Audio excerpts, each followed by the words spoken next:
How is perfectionism related to codependency? That's a topic that we haven't discussed a lot, and I'm sure that you have a lot of questions.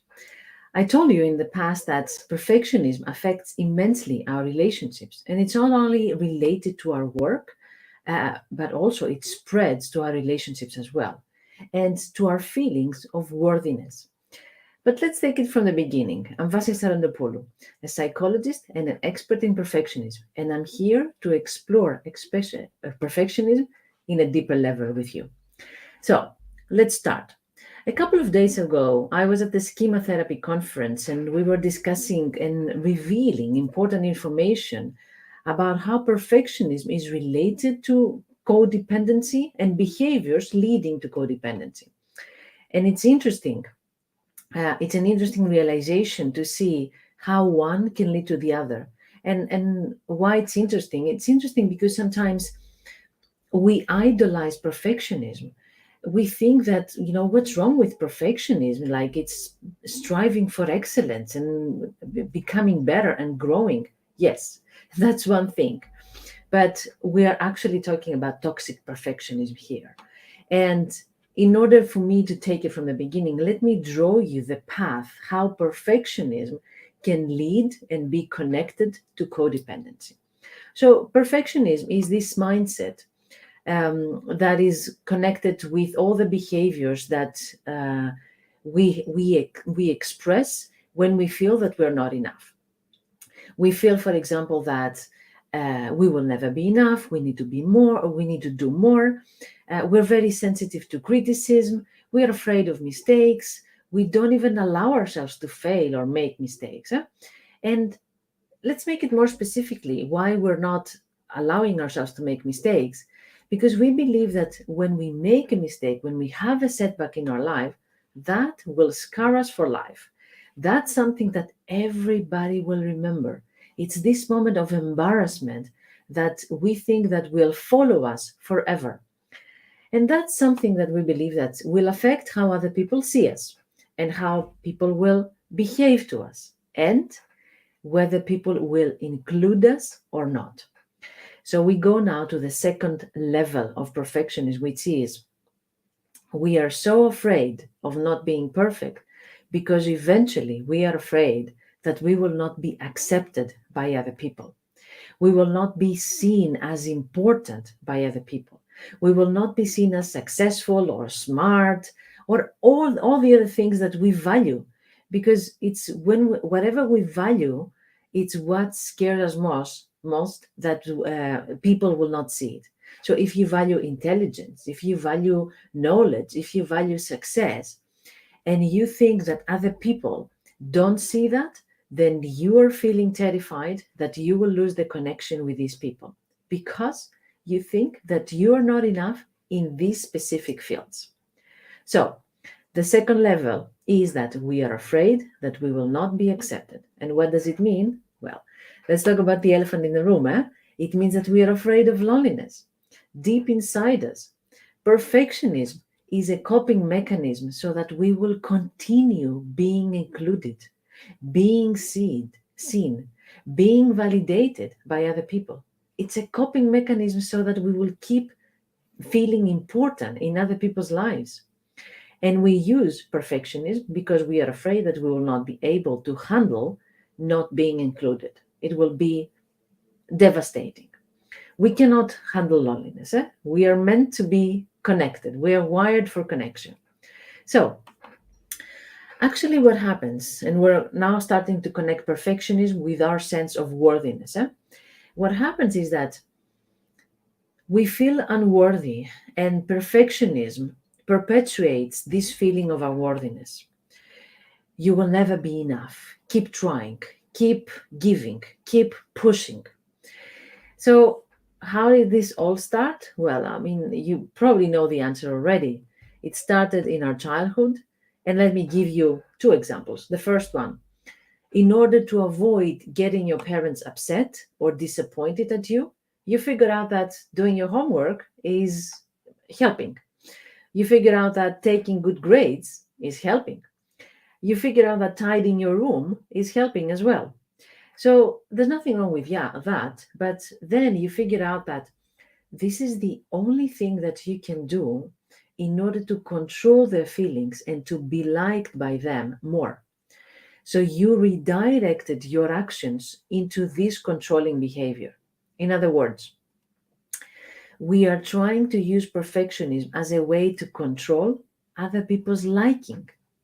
If I do what you like me to do, then you will continue liking me. If I behave in a way that changes your feelings about me, then I can get this feeling that I can control you. I can control life.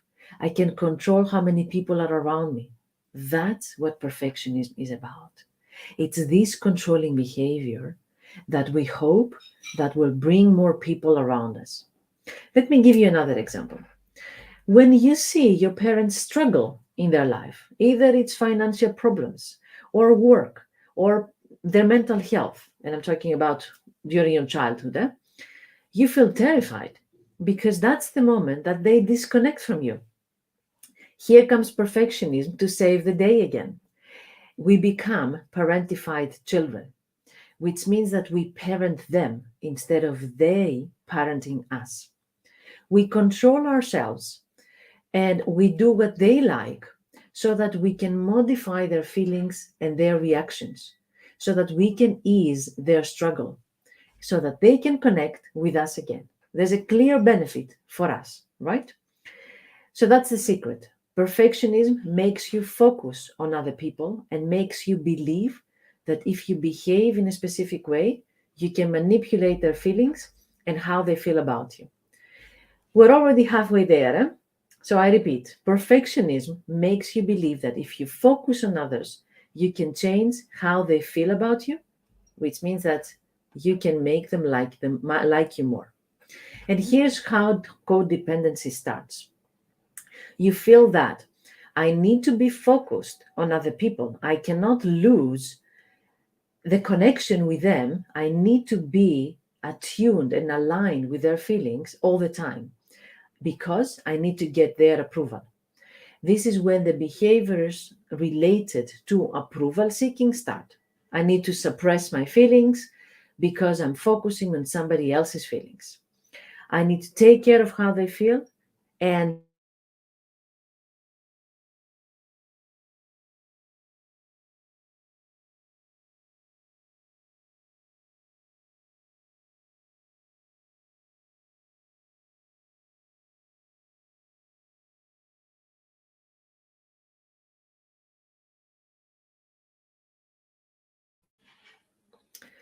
so there was a short break, but we're back again. So do you see all these things? They ooze all codependency. This is what happens. I'm seeking for somebody's approval. I'm suppressing my own emotions and my own needs. I'm sacrificing, and that's another word related to codependency. I'm sacrificing what I need in this present moment because I feel I need to take care of your needs and your feelings. So here comes another contradiction. Perfectionists may show that they are confident, and we have talked about the confidence of perfectionists before. However, many perfectionists are struggling with impaired autonomy and undeveloped self, which means that all their actions are defined by other people's expectations, by other people's priorities, by other people's needs. That's codependency. So, in order to put it together, perfectionism perpetuates the feeling of shame we feel about ourselves and this unworthiness. We don't feel enough. And in order to feel worthy, in order to feel liked and included by others, we focus on their needs. So, perfectionism, shame, codependency. How to break the cycle? Well, the first thing and the most important thing that I would like to tell you about how to break this cycle is focus on you. Start bringing the focus back on you. What is it that you need? What is it that you value as important? What is it that you feel? What gives you joy? It's going to be difficult, I know. People that struggle with codependency, they find it very difficult to find what it is that they need, what it is that they want in this present moment. And they feel guilty every time that they focus on themselves and they attune to their feelings. They feel that this is selfish. So focus on you, because that's already a big project, a big task. and focus on you without feeling guilty, trying to find your own needs. And when you do that, you will see that this cycle, this negative cycle, will start reversing. You will accept yourself more. You will accept that you are enough and you don't need to struggle more. You will start setting boundaries on other people more easily, and others will respect you more. And you will also boost your own sense of self-confidence, self-esteem, and self-worth. And that's a start. That's a good start. Focus on you. Now, you can find more in my channel, YouTube channel, AntiLoneliness. You can find more about perfectionism and relationships. These two go very well together. If you have any questions, feel free to put them in the comments. I'm very interested in knowing what is your experience in codependency and perfectionism. That's a big topic. We can go very deep into that, but I'm waiting for your comments, for your questions, and we're going to take it from there.